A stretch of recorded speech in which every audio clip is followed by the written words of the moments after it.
Доброе утро, зрители Stop Game! В эфире Инфакт. Коллектив Unfrozen Studio неплохо подготовился к Хэллоуину. К празднику разработчики опубликовали видео с полноценной демонстрацией фракции Некрополь из Heroes of Might and Magic Olden Era. В нем можно увидеть замок, героев, юнитов и их умения, а еще послушать знакомую мелодию из пятой части. Набор существ у Некрополя стандартный. Скелеты, вампиры, призраки и личи, но есть и новички вроде разорителей могил, которые бросают бомбы и призывают нечисть. На этот раз фракция обошлась без костяных драконов. Всего в Olden Era 6 фракций. Храм, Некрополь, Лесной Союз, Подземелье, Рой и еще одна страна, которую покажут позже. Команда называет стратегию полноценным приквелом. Для нее готовят несколько режимов игры, а действие развернется на континенте Джадам. Heroes of Might and Magic Olden Era выйдет в раннем доступе Steam во втором квартале 2025. Заявлена поддержка русского языка.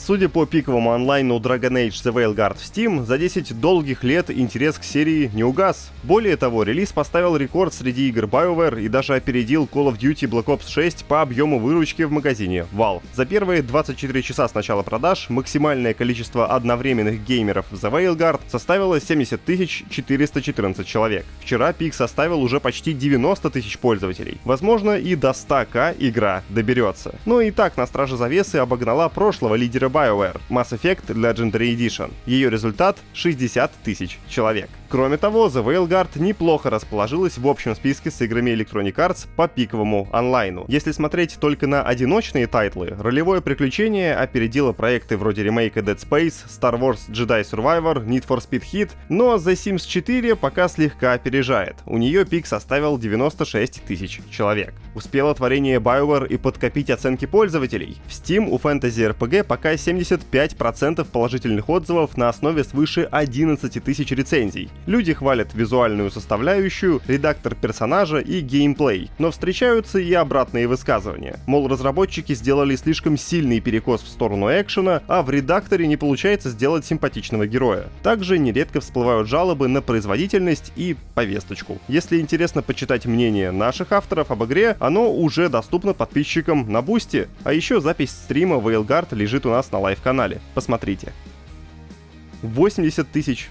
100 тысяч онлайна. Это все несерьезно. По крайней мере, если ты бета Monster Hunter Wilds. Согласно данным со SteamDB, за первый же день пробник достиг пикового онлайна в 464 тысячи одновременных игроков в Steam. А с учетом консолей PlayStation 5 и Xbox Series, общий показатель наверняка был бы гораздо выше. Тестирование завершилось буквально несколько часов назад. Но если вдруг пропустили, то в нем можно было испытать начальную часть контента и создать своего героя. Короче, дали понюхать базовые механики. Релиз Monster Hunter Wilds состоится 28 февраля 2025 на ПК, PlayStation 5 и Xbox Series с полной русской локализацией. За участие в тестах игроки получат награды в виде эксклюзивного брелка и набора полезных предметов.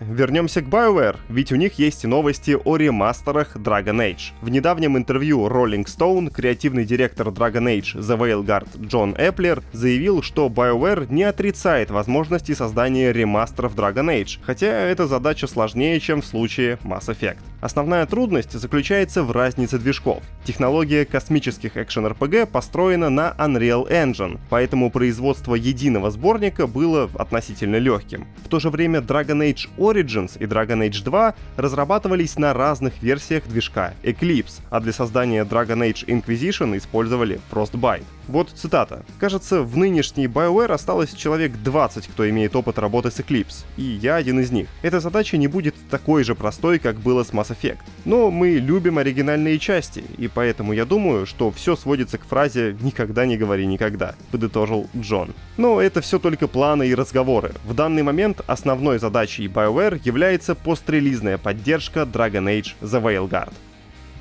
В начале октября Ice Peak Lodge анонсировала Pathologic 3 и притихла. Как оказалось, разработчики внимательно следили за реакцией пользователей и обсуждениями. Команда поблагодарила за теплый прием и опубликовала ответы на самые частые вопросы. Всю инфу можете прочитать в нашей заметке на сайте, ссылку оставил в описании, а я озвучу основное. В студии подтвердили, что третья часть изначально планировалась как дополнение к Pathologic 2. Игра просто выросла из нашего понимания DLC, пояснили в iSpeak Lodge и подчеркнули, что у триквела иной геймплей и совсем другие фишки. Третья часть расскажет о бакалавре Данииле Данковском. Судя по всему, разработчики уже занимаются сюжетной линией самозванки, но в iSpeak Lodge на эту тему говорят очень осторожно, чтобы не давать несбыточных обещаний. Команда вернется к героине, когда будет что сказать. Фан-факт, у Pathologic 3 будет название на русском языке, но с ним еще не определились. Говорят, пока варианты такие. Ну, наконец-то, вот видите, вы и не верили, и простите за долгое ожидание. Хе-хе, шутники. Подробности про геймплей и остальное можете, как и сказал, изучить по ссылке в описании, а в будущем iSpeak Lodge расскажет больше о триквеле. Например, уже сегодня в рамках мероприятия Safe and Sound команда поведает о звуке и саундтреке игры, а после этого пояснит, в чем заключаются отличия от предыдущих проектов. Pathologic 3 готовится выйти в 2025 году на ПК, PlayStation 5 и Xbox Series. Если вы поигрываете в Apex Legends на Steam Deck, или всякое бывает на системе Linux, то для вас плохие новости. В Electronic Arts заявили, что Linux предоставляет читерам возможность использовать различные эксплойты, так что онлайн-шутер больше недоступен на упомянутой системе. Все дело в открытости оси, пояснили разработчики. Доходит до того, что мошеннические программы для Windows маскируют под Linux, чтобы помешать системе отследить нарушителя. Число подобных читеров растет слишком быстро и требует гораздо больше специалистов и внимания для такой небольшой платформы. Так что Apex Legends на Linux больше не работает совсем. Увы. Когда Grand Theft Auto 5 и GTA Online обзавелись нативными версиями для PlayStation 5 и Xbox Series, в них добавили ряд графических, и не только апгрейдов, например, отражение с трассировкой лучей. Пока бояре, ликуйте! Наконец, Rockstar Games объявила, что подобные улучшения появятся и на компах. Честно говоря, разница в графике между консолями и ПК узнал только из видео на YouTube. Когда запускаю сам на плойке, все кажется обычным. Точного списка изменений нет, поэтому пока остается лишь гадать, что именно, за исключением упомянутых рейтрейсинговых отражений, готовит Rockstar. Подробности должны появиться в 2025 году, как и сам патч. Коллекционная карточная игра The Elder Scrolls Legends увидела свет в 2017 году на ПК и мобильных устройствах. Несмотря на попытки разработчиков сделать что-то вменяемое, проект не оправдал возложенных на него ожиданий, так что теперь его окончательно закроют. Напомню, в декабре 2019-го Bethesda прервала контентную поддержку и отменила обещанные версии для консолей PlayStation 4, Xbox One и Nintendo Switch. Вопреки этому, геймеры все еще могли устраивать матчи, участвовать в регулярных событиях, развлекаться в одиночных режимах и получать награды. Теперь, когда количество игроков упало до минимума, разработчики сняли The Elder Scrolls Legends с продажи и объявили о закрытии серверов 30 января 2025. До обозначенного срока все предметы во внутриигровом магазине будут стоить 1 золото, дабы неравнодушные могли опробовать максимальное количество контента. После 30 января игра станет недоступной. Вот так выглядит гибель лайв-сервис игры. В очередной раз по тому же сценарию.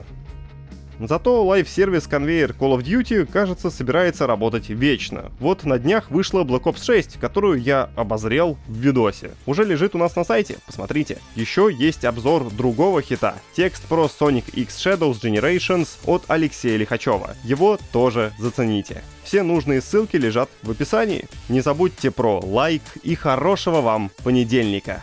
Пока!